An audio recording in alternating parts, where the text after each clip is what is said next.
ఉన్న బంగారాన్ని విడిపించి ఆ రోజు ఆన్లైన్ రేటుకే మేము కొంటాం. Sharma gold company. Welcome to Suman TV. నేను మీ Suman TV Nag. Bollywood star hero Saif Ali Khan అతన్ని కొంతమంది దుండగులు కత్తితో పొడిచినట్లయితే ప్రస్తుతం బ్రేకింగ్ న్యూస్ చూస్తున్నాం మనం. దానికి సంబంధించినటువంటి పూర్తి డీటెయిల్స్ ఏంటి అండ్ ఎవరై ఉంటారు, దేనికి సంబంధించినటువంటిది.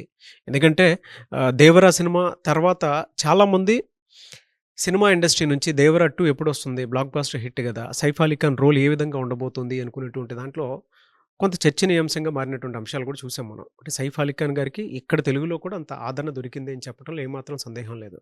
అయితే అటువంటి తరుణంలో ఇటువంటి న్యూస్ వినటం అనేది చాలా పెద్ద షాక్కి గురి చేసిందని చెప్పడంలో ఏమాత్రం సందేహం లేదు.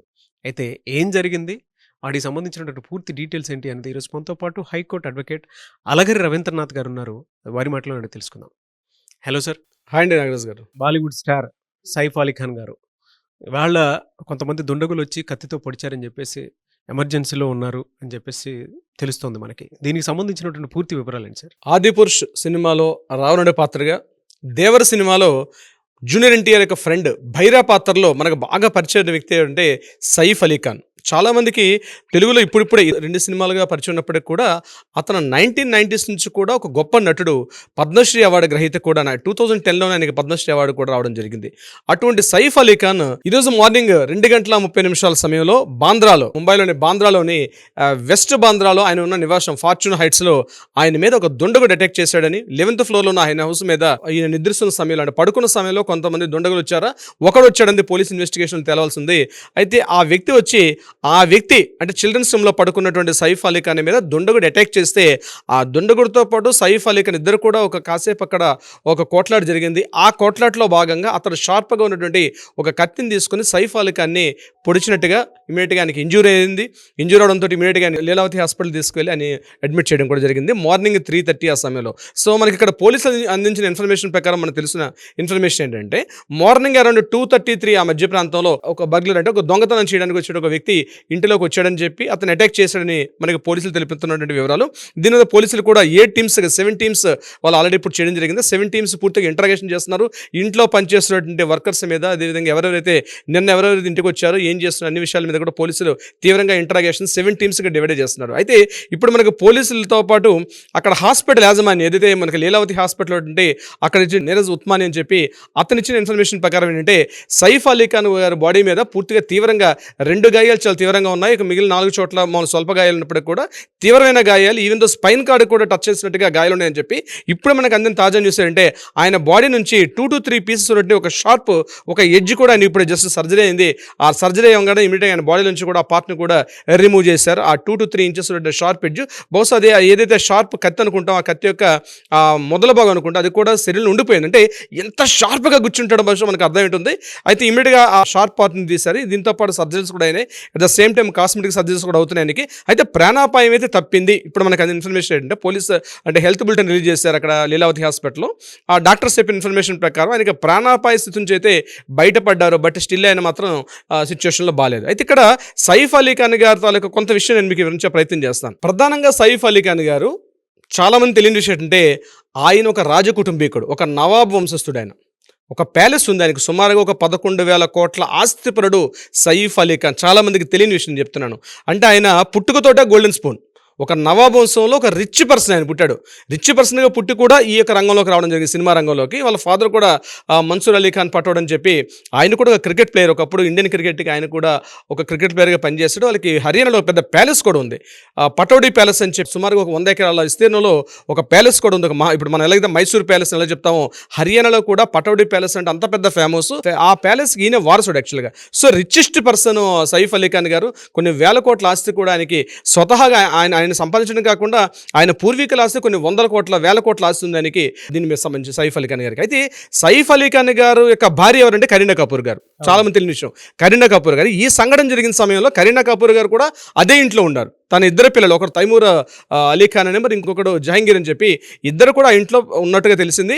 ఇమీడియట్గా కరీనా కపూర్ గారు కూడా ఒక ప్రెస్ నోట్ రిలీజ్ చేశారు. తను కూడా ప్రెస్ నోట్ రిలీజ్ చేసి ఈ యొక్క సంఘటన జరిగింది, తనకు గాయాలు జరిగింది, ఇమీడియట్గా మేము లీలావతి హాస్పిటల్లో జాయిన్ చేయడం జరిగింది. కాబట్టి మీడియాలో కూడా ఎక్కువగా రాంగ్ ఇన్ఫర్మేషన్స్ స్ప్రెడ్ చేయదని చెప్పి ఆవిడ రిక్వెస్ట్ చేసి ఒక ప్రెస్ నోట్ కూడా రిలీజ్ చేశారు కరీనా కపూర్ గారు కూడా. సో కరీనా కపూర్ గారికి సైఫ్ అలీ ఖాన్ గారికి మధ్య ఇటీవల కాలంలో కొన్ని విభేదాలు ఉన్నట్టుగా కొన్ని మీడియా కథలు, writer wrong I don't know, but ఏంటంటే కొన్ని వార్తా కథలు మాత్రం కంటిన్యూస్గా వస్తున్నాయి కరీనా కపూర్ గారికి at the same time Saif Ali Khan గారికి. ఎందుకంటే 2010లో వీళ్ళకి మ్యారేజ్ అయింది. మ్యారేజ్ అయినప్పటికీ కరీనా కపూర్ గారికి ఇతను ఫస్ట్ హస్బెండ్, కరీనా కపూర్ గారు ఫస్ట్ మ్యారేజ్, ఇతను ఫస్ట్ హస్బెండ్. కానీ అంతకుముందు ఈయనకి మ్యారేజ్ అయింది సైఫ్ అలీ ఖాన్ గారికి. అమృతా సింగ్ అని చెప్పి ఈయనకన్నా 14 సంవత్సరాల వయసు ఎక్కువ ఉన్నట్టు అమృతా సింగ్ తోటి ఈయనకి అప్పట్లో మ్యారేజ్ అయింది. మళ్ళీ వాళ్ళిద్దరు కూడా 2 పిల్లలు ఉన్నారు. సో ఆ పిల్లలు ఈ పిల్లలు కలిసి ఉన్నారు. ఆ తర్వాత డివోర్స్ అయిపోయింది. డివోర్స్ అయిన తర్వాత మళ్ళీ కరీనా కపూర్ గారిని మ్యారేజ్ చేసుకున్నారు. ఏదేమైనప్పుడు కూడా అమృతా సింగ్ గారితో మ్యారేజ్ అవ్వడం, కొన్ని ఆస్తి గొడవలు అప్పుడు కూడా ఉన్నాయంతో ఆ గొడవలు విభేదించిన తర్వాత మళ్ళీ 2010లో కరీనా కపూర్ గారిని మళ్ళీ ప్రేమించి రెండోసారి మ్యారేజ్ చేసుకున్నారు. వీళ్ళకి 2 పిల్లలు ఉన్నారు. అయితే ఇక్కడ ప్రధానంగా దృష్టి పెట్టాల్సిందంటే సినిమాల పరంగా ఆయన చాలా బిజీగా ఉన్నారు.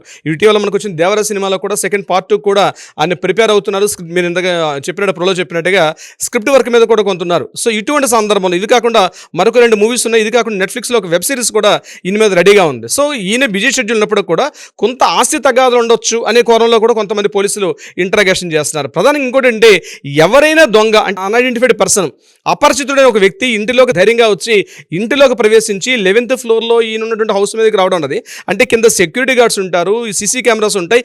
ఇంత ఫుటేజ్ ఉన్నప్పుడు కూడా ఒక అగంతకుడు ఎలా రాగలిగాడు అన్న విషయం మాత్రం ఇప్పుడు కూడా సస్పెక్ట్ చేయాల్సి వస్తుంది. ఎందుకంటే మామూలుగా చిన్న అపార్ట్మెంట్ పెట్టుకుంటే సీసీటీవీ ఫుటేజ్ ఉంటాయి. అటువంటిది ఆల్రెడీ ఒక మల్టీ స్టార్, ఇంతకుముందు మన సల్మాన్ ఖాన్ మీద కూడా ఒక 2-3 సార్లు అటాక్స్ జరిగింది ఇదే సందర్భంలో. అంటే ఇంకో కారణాలు కాండొచ్చు. కానీ సినిమా స్టార్స్ నేపథ్యంలో ఇటీవల కాలంలో దాడులు అయితే జరుగుతున్నాయి. అవి ఆస్తి తగాదాలు కావచ్చు, లేకపోతే ఇతరత్ర ఏ కారణమైనప్పటికీ కూడా అయితే ఇంత పకడ్బందీ వ్యవస్థ, ముఖ్యంగా వెస్ట్ బాంద్రా అనేది చాలా రిచెస్ట్ ఏరియా, చాలా కాస్ట్లీయెస్ట్ ఏరియా. ఇటువంటి సందర్భంలో ఆ రిచెస్ట్ ఏరియాలోకి ఒక అగంతకుడు, అది కూడా సీసీటీవీ ఫుటేజ్ పనిచేస్తున్నాయి, కొన్ని 100 మంది అక్కడ సెక్యూరిటీ గార్డ్స్ పనిచేస్తున్నారు. ఇటువంటి సమయంలో ఆయన 11th ఫ్లోర్కి ఎలా వెళ్ళగలిగాడు, ఆ 11th ఫ్లోర్లో ఈయన ఉన్నటువంటి బెడ్రూమ్ ఎలా తెలుసు ఆయనకి, ఆ బెడ్రూమ్ చిల్డ్రన్స్ రూమ్లో జరిగిందని చెప్తున్నారు. అంటే బెడ్రూమ్ నుంచి మళ్ళీ చిల్డ్రన్స్ రూమ్లోకి వచ్చారు అటాక్ జరిగినప్పుడు. పోలీసు చెప్పిన ఇన్ఫర్మేషన్ అంటే ఈయన బెడ్రూమ్లో పడుకుంటే అక్కడ రావడం జరిగింది. ఆ సౌండ్స్ విని ఆయన లేచిన తర్వాత చిల్డ్రన్ రూమ్లో వచ్చారు. చిల్డ్రన్ రూమ్లో ఇద్దరి మధ్య కాస్త వాగ్వివాదం, చాలా తోపులాట, కాస్త ఒకరొకరు కొట్లాడుకున్న పరిస్థితి వచ్చింది. అయితే 11th ఫ్లోర్ వరకు ఈయన ఎలా వెళ్ళడం జరిగింది, ఇది పోలీసు సస్పెక్ట్ చేస్తున్న విషయం. అయితే అగంతకుడిగా సీసీటీవీ ఫుటేజ్ ఉన్నాయంటే ఇప్పటికీ ఈ క్షణం వరకు మనకి పోలీసులు ఎక్కడ కూడా రిలీజ్ చేసిన విషయం తెలియదు.